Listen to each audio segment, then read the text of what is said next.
everyone. Welcome to Writing Easy, the podcast that takes the act of writing, which can sometimes be not easy, and tries to make it less not easy. I'm one of your hosts, Mary Mascari. And I'm your other host, Melissa Long. And Melissa, this week you wanted to talk a little bit about confidence. Being confident as a writer and how to be confident. And I sure would like to hear about it because that's something I definitely struggle with. I think everyone does. Right, everyone does. I really do believe everyone does. And it just hit me in the last month or two that I've gained a lot of confidence in myself as a writer. And that made me think, why? Like, how? Like, what was it that made me start feeling like, oh, wait, you are a writer?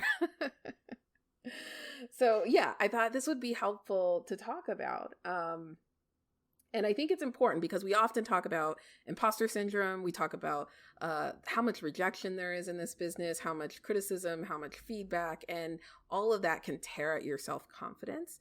But one of the things that I have just been pondering in the last few months is how much the external validation from the right people gives you confidence in yourself as a writer. So it's not blanket external validation, and it's not even awards or milestones like, oh, if I get published, if I make the New York Times list, if I earn this much money, like my experience and what I've seen from those around me is that that doesn't actually make you feel confident as a writer.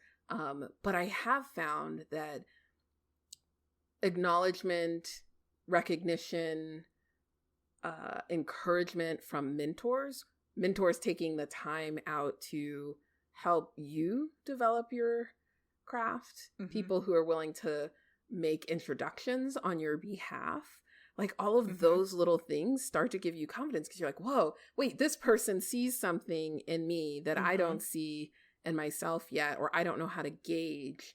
And it starts to make you think like, oh, wait, maybe I'm doing something right. I think the reason maybe why that's different is because then it's about you and not about your work, because the work gets rejected all the time. Yes. Right. And the work is constantly, even as you're writing it, right, you're constantly changing it, fixing it, trying to, mold it into the thing it is. You're always dealing with it as imperfect because when it's perfect, you're done. So I can see that that's where it's so slippery. Whereas someone says they believe in you, like, oh, well, me, that's the static thing. That's what really matters. So I could see what that would be.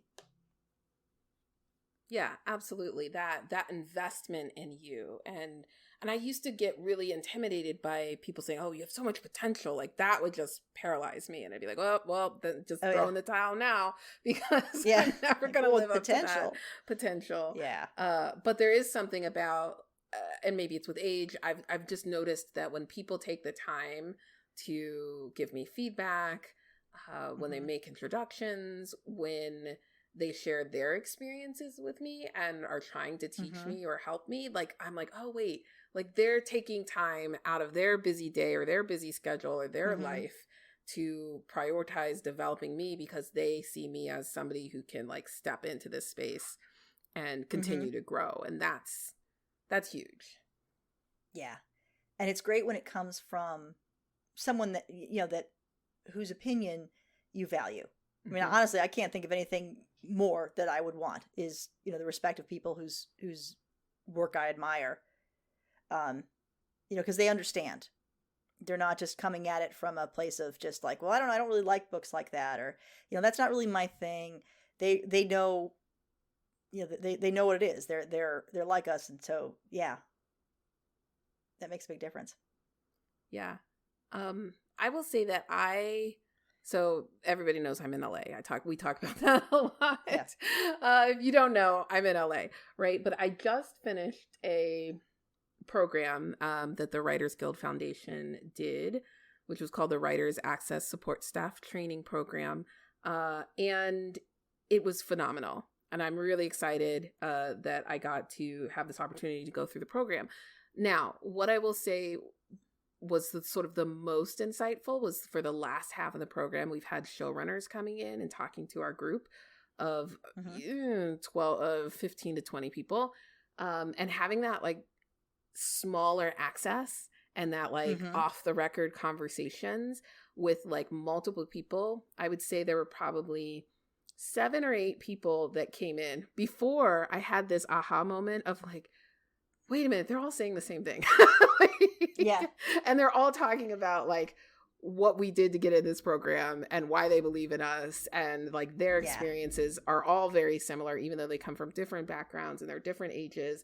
And like having that knowledge too, I feel like there's not a lot of transparency, or there hasn't been in the past, especially in film and television, but also in writing, Mm-hmm. of like how people make a living at writing and what it looks like to be Mm-hmm. a full-time writer and what the ups and downs are. And like you were saying, this business is all about rejection, but Yeah. we don't talk about that from the external, like not external, but the outside of the industry, right? Like we put on this myth of like, it's so easy. And I just sat down and cranked out this draft and threw it to the publisher. And it was like, whoo, no 10 rewrites here. Like, but that's not the case. And so I do think you build confidence that the more knowledge you get and the more transparency we create in this sector about talking about like what's really going on, it can help you see that like this isn't some mythical task of writing a book. It's a real thing. And you know, thousands of people are doing it every single day. Yeah. I think also 2 things that I'm from what you said that strike me is, one is a feeling of belonging. Mm-hmm. You know, for them to be talking to you as a peer, like, well, here's what's happening, here's my life, that implies in that you are part of the group. You are privy to this information because we are together. We are alike. Mm-hmm. And that belonging, I mean, that's how human beings are. How we define ourselves is through other people. We're social creatures. And so when you're getting these signals of you belong in this group, then you start to think, oh, I belong in this group. And I think that's really, really useful. And there was another thing that I was going to say. It was going to be good. Yep. What the hell was it? Anyway, carry on. I'll come up with it. I'll just interrupt you in a screaming panic when I finally remember what it was. Well, to the belonging point, I do want to jump on that thought, because I feel like the other 2 times I felt that sense was grad school, right, at Seton Hill, where I felt like, oh, I found my people and these people understand me and like we can have real in-depth conversations and they see me as a writer, not this other thing that I do for full-time living. And also when I joined RWA, Romance Writers of America, when I started going to those monthly meetings and I was sitting at a table with people who were on the New York Times bestselling list, it was like, oh, wait, like they're telling me information. And I had that same sense of openness and transparency. And I would not have published anything if I had not been a part of that organization, because I wouldn't have had the confidence or the knowledge to even think about doing indie publishing. I thought about the other thing is it also, in talking to those people, it kind of demystifies it and humanizes them. Like they're just people. It's not some magic wizard, you know, it's not some crazy, it's just a person. And to say, oh, it just makes it a little more realistic, I think. To realize it's just a person, and just like me, I'm a person and they're a person. They're no better, they're not the chosen one or anything. It's just okay. And I think things like that really help normalize it and can really give you more confidence. So, how do you get that? So we're sitting here. So if I'm just sitting alone and I'm trying to write and I really need some help and validation and some, you know, mentorship and things like that, what do you do? How do you get that? Because it sounds like fun. I want one of those.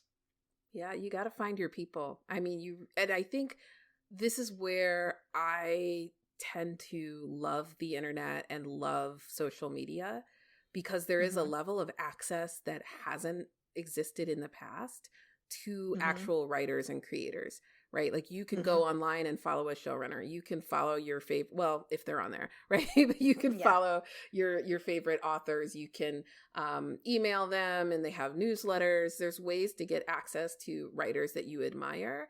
And there's nothing wrong with sending them an email and saying, hey, I loved your book and here's why. And I'm a writer. A lot of writers have pages of like, or websites, and they have a page on there for like aspiring authors and talk about their story. So I think that's one way, because you can, even if you can't get access to that writer, you'll find other peers who also are interested in writing that same genre or type of material, and like you already have something in common.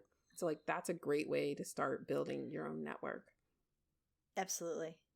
Eventually, writers' conferences will happen again. I found those to be super helpful in, to find my people, because you go there and everyone's kind of in the same place. Now, for me, finding the right genre was important. Sometimes I would go to a writers' conference and it would be all people who had written their memoirs, which is fine. I mean, if you're a memoirist, then you should talk to people who write memoirs. But I come in, they're going, "I write science fiction," and they're like, "I don't know what that is." So that was kind of a miss. But I found writers' conferences to be so helpful, and when you go there, at least for me, I feel really energized, and I come back and I write some more, because again, I feel like, oh, okay, this is socially normal in a way. I mean, not like socially, like like the popular kids sort of socially, but just like the cues in my brain that said this is what we do as a tribe kick in, and like, oh, okay, we will write. And so things like that are really helpful. Anytime you can bond with other writers, as long as they're dedicated to it, like you are, that's the important thing. Yeah. And they're at your level, and they're at your level of dedication, and that's where like a writers' conference is nice, because you got in your car, you drove, and you paid this money, and you did this thing. You're pitching agents and stuff like that. That can be really helpful. I went to one. I just made sure I wore my Doctor Who shirt. And I think I had something on my bag that was very, just like letting my flag fly, like, "Hey guys, this is me. Look, I'm a nerd." And I found my people, and it was great. Yeah. And see, I'm a little bit more introverted, so I love conferences, but I usually don't meet people very well there because I can't get out of my bubble to talk to strangers. And so for me, I always have to have like a wingman or wing woman, wing person to help me. And that's a good strategy. But I also love workshops and classes. So like, that's why I take a lot of classes and do a lot of programs, especially because, again, you get people who are on the same level, who are committing and paying money to do a thing.